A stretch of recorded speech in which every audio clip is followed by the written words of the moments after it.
जितने आस्था चैनल पर कथा सुन रहे हो, जितने फेसबुक और यूट्यूब पर सुन रहे हो, बहुत सावधानी से सुनना। शिव महापुराण की कथा कहती है, जिसके यहाँ लक्ष्मी नहीं टिकती हो, पैसा घर में नहीं आता हो, बहुत चिंता लगी रहती हो, लक्ष्मी से जुड़ी हुई, व्यापार से जुड़ी हुई, पैसा आ ही नहीं गया, बहुत मेहनत लगने लगे कि हाँ बहुत कष्ट है, कर्जा भी बढ़ गया, तकलीफें भी बढ़ गई, बहुत दुख भी बढ़ रहा है, कहीं परिवार सही नहीं चल रहा है, तो प्रयास करते रहा करो। हफ्ते में एक बार एक चावल का दाना जल के पात्र में डाल लिया, एक काली मिर्च जल के पात्र में डाल ली, और उस जल को ले गए, थोड़ा सा चंदन का छींटा डाल दिया, ले जाकर शिव जी को समर्पित कर दिया।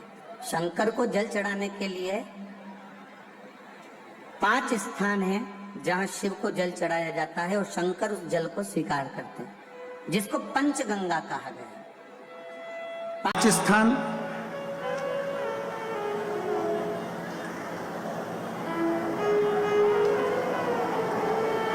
अच्छे से समझ लीजिएगा। जब भी शिव मंदिर में जाएं तो ये 5 स्थान शिव को जल चढ़ाने के लिए ये रखा है। शिवलिंग, गोल जलाधारी, ये चरण जहां से पानी नीचे की ओर जाता है। शंकर भगवान के 13 बच्चे हैं, 13 की 13 बच्चे, शिव जी का संपूर्ण परिवार, 33 कोटि देवता, 64 योगनियां, सब शिवलिंग के आसपास में। आप शंकर जी के मंदिर में जाकर ये कभी ना विचार करना कि पार्वती जी को ढूंढना पड़ेगा, या गणेश जी को ढूंढना पड़ेगा, या कार्तिकेय जी को ढूंढना पड़ेगा, या भैरव को ढूंढना पड़ेगा। हमें शंकर के मंदिर में जाकर किसी देवता को ढूंढने की जरूरत नहीं है। जहां शंकर भगवान का शिवलिंग रखा हुआ है वो माता जी का हस्तकमल है, माता पार्वती जी का स्थान है। जहां शिवलिंग रखा है वो शंकर भगवान है। जहां जलाधारी है उस जलाधारी के पास में जहां पानी बहता है, बीच में अशोक सुंदरी का स्थान है। जहां से पानी बह रहा है उसका राइट भाग, वहां गणेश जी का स्थान है, लेफ्ट भाग कार्तिकेय जी का स्थान है। शंकर भगवान के ऊपर जो जल गिर रहा है वो शंकर भगवान की 5 लड़कियां, जया, विषहरा, शामलीबारी, दौतली, देव, ये शंकर जी की 5 बेटियां ऊपर हैं।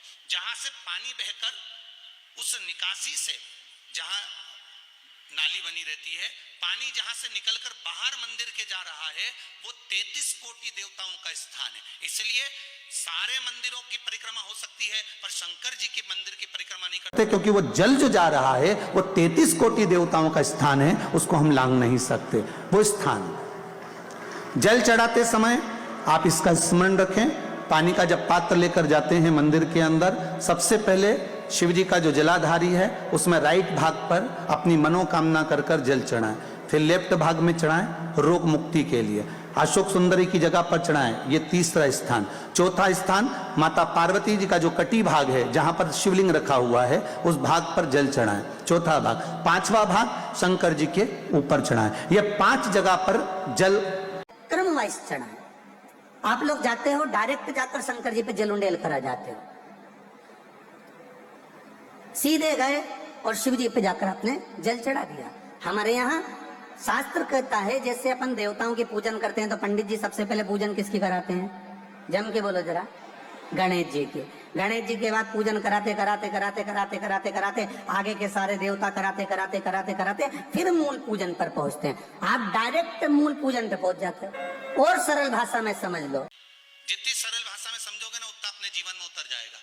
शिव मंदिर में पहुंचने के बाद पहला गणेश स्थान, कार्तिकेय स्थान, अशोक सुंदरी का स्थान। अशोक सुंदरी के स्थान पर जल क्यों चढ़ाया जाता है? क्योंकि भगवान शंकर की सबसे छोटी लड़की जो है वो अशोक सुंदरी है, और ये जो छोटी लड़की है अशोक सुंदरी, ये नारी को अखंड सौभाग्यता का वर प्रदान करती है। कौन सी नारी को? किस नारी को अखंड सौभाग्यता देती है? तो महाराज शास्त्र कहता है, जिस नारी के भाग्य में लिखा होता है कि उसको वैधव्य होना है, इसके पति को समाप्त होना है, अगर वो नारी अशोक सुंदरी वाली जगह पर जल चढ़ा देती है तो पति पर अगर काल भी मंडरा रहा होता है तो माँ अशोक सुंदरी महाकाल से कहकर काल को टाल देती है। वो अशोक सुंदरी का स्थान, वो माता अशोक सुंदरी का स्थान।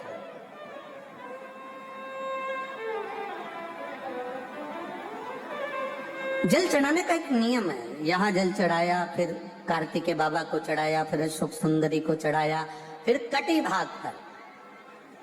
ये कटी भाग बड़ा विशेष भाग है महाराज, बहुत बहुत ध्यान दीजिएगा। कितना सुंदर संवाद लिखा है। अगर किसी माता का पुत्र मान लो किसी नशे में डूबा हुआ है, कोई नशा कर रहा है और गलत नशा है, आपको लग रहा है कि ये नशे में डूबा हुआ है, आपको लग रहा है कि ये गलत जगह पर डूब गया है, आपको लग रहा है कि मदिरापान में, मांसाहार में या अधिक अधिक गांजा आदि का जो भी नशे होते हैं, जितने भी नशे, उसमें डूब चुका है। और माँ उसको समझा रही है, तू नशे में मत डूब, तू इस काम को मत कर, तू ये गलत कर्म मत कर। माँ उसको समझा कर हार गई। तो मेरा माता से निवेदन है, आप उसको समझाना बंद कर दो, एक काम करना प्रारंभ कर दीजिए। हमें जो शिव महापुराण के माध्यम से शास्त्र कह रहा है कि आप 32 पूर्णिमा के व्रत प्रारंभ कर दो। उसमें करना क्या है आपको? केवल जिस दिन व्रत रहे, रात्रि के समय पर कोई भी मीठा, कुछ भी सामग्री आप चंद्र की रोशनी में, चंद्र को अर्घ देने के बाद, पूजन करने के बाद उसको रखो, और वही सामग्री जो नशा कर रहा है उसको पूर्णिमा के दूसरे दिन उसको खिलाओ। आप धीरे धीरे खिलाना चालू करेंगे, जिस नशे में वो डूबा हुआ उस नशे से वो छूटना प्रारंभ हो जाएगा। 2 पूर्णिमा व्रत करके तो देखो, तीसरे में तुम्हें जरूरत ही नहीं पड़ेगी। श्री शिवाय नमस्तुभ्यम, हर हर महादेव। स्वागत है आपका आपके अपने चैनल में।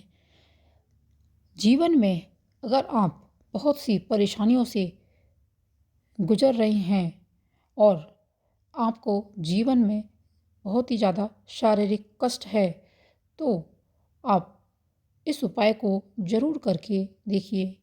कई बार छोटी छोटी बीमारियां भी बड़ा रूप धारण कर लेती हैं, जिससे जीवन बहुत ही कष्ट में हो जाता है। दुख समाप्त नहीं हो रहा है, एक के बाद एक बीमारियां लगती चली जा रही हैं। तो आप इस उपाय को ज़रूर करके देखिएगा। 1 लोटा पानी आपको भर लेना है। तांबे के पात्र में आपको 1 लोटा जल भरना है और उसमें चावल के 2 दाने आपको डाल देने हैं, अक्षर डाल देने हैं।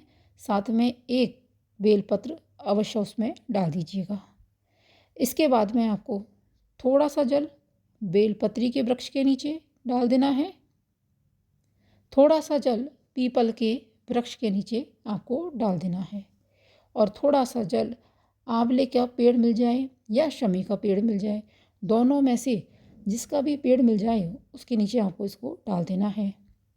अगर कोई बीमारी ऐसी है कि वह समाप्त नहीं हो रही है, बड़ी दवाइयाँ चालू हैं और दवाइयाँ बंद नहीं हो रही हैं, तो इसके लिए आपको 3 जगह पर जल चढ़ाना प्रारंभ कर देना है। 1 हफ्ते के अंदर आपको एक बार आपको यह उपाय ज़रूर करना है।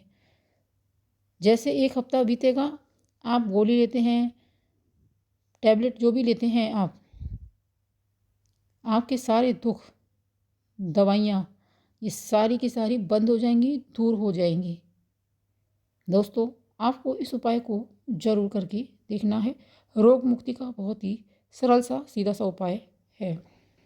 अगर किसी नारी का गर्भ नहीं ठहरा है, 15 साल हो गए, 20 साल हो गए, 25 साल हो गए और आपको संतान प्राप्ति नहीं हो रही है, संतान का सुख ही नहीं मिल पा रहा है, तो आपको बाबा को लाल चंदन का लेपन करना शुरू कर देना है। इसके लिए लाल चंदन से बाबा का श्रृंगार करना प्रारंभ करना है। 1 बेलपत्री पर लाल चंदन दोनों पत्ती की नीचे की जो बीच वाली डंडी होती है ना, उसमें लगा देना है। इसमें लाल चंदन और बीच वाली पत्ती पर पीला चंदन लगाकर बाबा के शिवलिंग पर समर्पित कर देना है। आपको 1 बेलपत्र लेना है, उसमें 3 पत्तियां होती हैं, तो बीच वाली पत्ती पर तो पीला चंदन और जो 2 पत्तियां होती हैं साइड की, उन पर लाल चंदन आपको लगा देना है और बाबा से प्रार्थना करनी है, रोज़ प्रार्थना करनी है। और एक बात का स्मरण करना है कि आपको बहुत साल हो गए हैं, संतान नहीं हो रही है, तो पहले जल से अभिषेक करना है भोलेनाथ बाबा का, और जल का आचमन करने के बाद हाथ को खास आपने धो लेना है। हाथ धोने के बाद फिर वापस बाबा का स्नान करो, फिर चंदन का लेपन करना है, फिर 1 लोटा जल चढ़ाकर बाबा का स्नान करवाना है। तो बाबा से प्रार्थना करनी है, बड़ी बड़े ही सुंदर भाव से बाबा का श्रृंगार करना है। चंदन का अभिषेक करना है, बाबा को लेपन करना है, फिर जल अर्पित कर देना है। निश्चित ही उसकी सूनी गोद बाबा जरूर भर देते हैं। इस तरह से आप बाबा से प्रार्थना करें, आपकी जो भी मनोकामना है बाबा जरूर पूरी करेंगे। अगर आपको यह वीडियो अच्छा लगा है तो इसे सब्सक्राइब जरूर कर लीजिएगा, वीडियो को लाइक कीजिएगा, शेयर कीजिएगा, कमेंट बॉक्स में कमेंट करना ना भूलिएगा, चैनल को सब्सक्राइब जरूर कर लीजिएगा। मिलते हैं अगले वीडियो में। धन्यवाद।